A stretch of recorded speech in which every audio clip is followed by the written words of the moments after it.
Mercedes, Yes. we have got to cover what Twinkle Toes Trudeau is doing up there in Canada, because I see this all as connected. I see the corrupt regimes of the progressives that are masquerading as though they're for the common man. We're finding out they're not for the common man. They're for their elite cronies and the preservation of their power base. And we're finding out that the media is in collusion with government and big pharmaceutical money. And this is revealed starkly in Canada in ways that I think ought to make us wake up in America, because the North American scenario is the progressives from Canada to the United States are all cut from the same cloth. It's just that Trudeau's having to reveal what cloth it is. We have a video I want you to see from the Chrystia Freeland to show you how dangerous these totalitarian regimes are. I'm not just giving you rhetoric. They are shutting down their bank accounts. They are seizing their vehicles. They're cutting off their petrol supply in the winter. They are taking names. I'm telling you, this is scary stuff. But what really threw me off is when when Chrystia Freeland, the Deputy Prime Minister and Minister of Finance, had to deliver this message, she kept talking about, she was saying, you know how the Canadians say about, and I kept thinking she was talking about a boat. And she was saying, this is a boat, this is a boat. And I kept thinking, and there's a boat involved. Then I realized it's her accent. So let's catch this. And then Mercedes, I want your comments on what you see happening in Canada. Sure. Is about following the money. This is about stopping the financing of these illegal blockades. We are today serving notice. If your truck is being used in these illegal blockades, your corporate accounts will be frozen. The insurance on your vehicle will be suspended. Send your semi-trailers home. The Canadian economy needs them to be doing legitimate work, not to be illegally making us all poorer. Do you know what I really like about this clip? It's just such, it underscores the fact that it really is a dense network of overlapping elites that try to control the rest of the world. Because here you have a populist uprising, people saying, no, you actually work for me. I don't want these mandates. I want my liberties restored. Get rid of them. And they do a peaceful demonstration with children in the streets, bouncy houses, singing Kumbaya, essentially. And here you have government saying, I'm going to seize your money.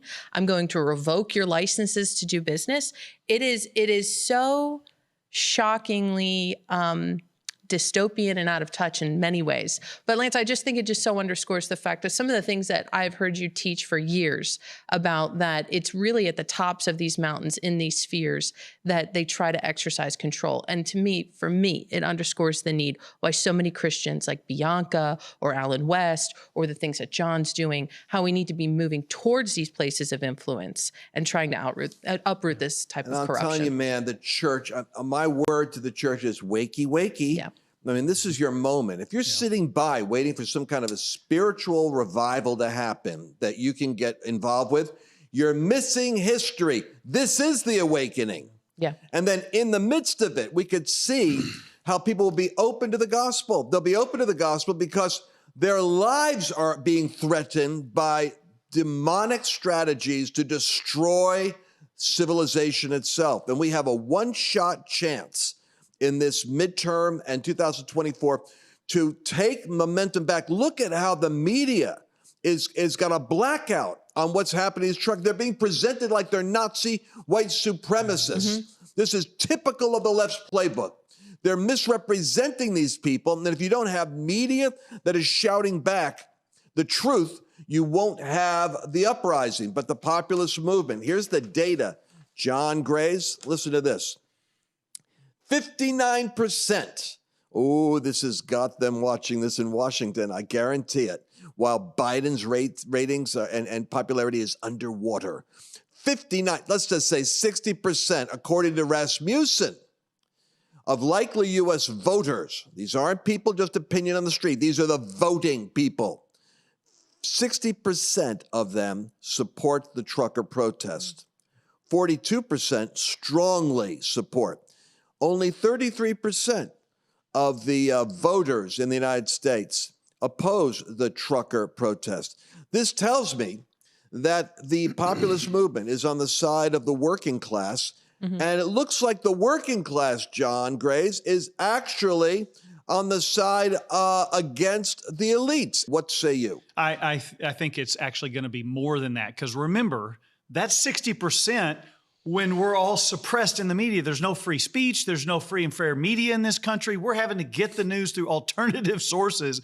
And so if everybody was given both sides of this argument, it would probably be 80%, Lance. And I thought this vice prime minister, whatever her job title is, she said, follow the money. You can follow the money in our own elections. And the reason they're getting away with it slightly more than our country is, they're already socialist. They want to turn our country socialist. That's where you're headed if you get it. You won't not only won't have free speech, you won't have free press. You'll also, if you speak up, they'll take your bank account. They'll seize your business. They will literally take all of it. And so I really believe this is the awakening, but you got to find alternative sources. You're not going to find it in the mainstream media or big tech.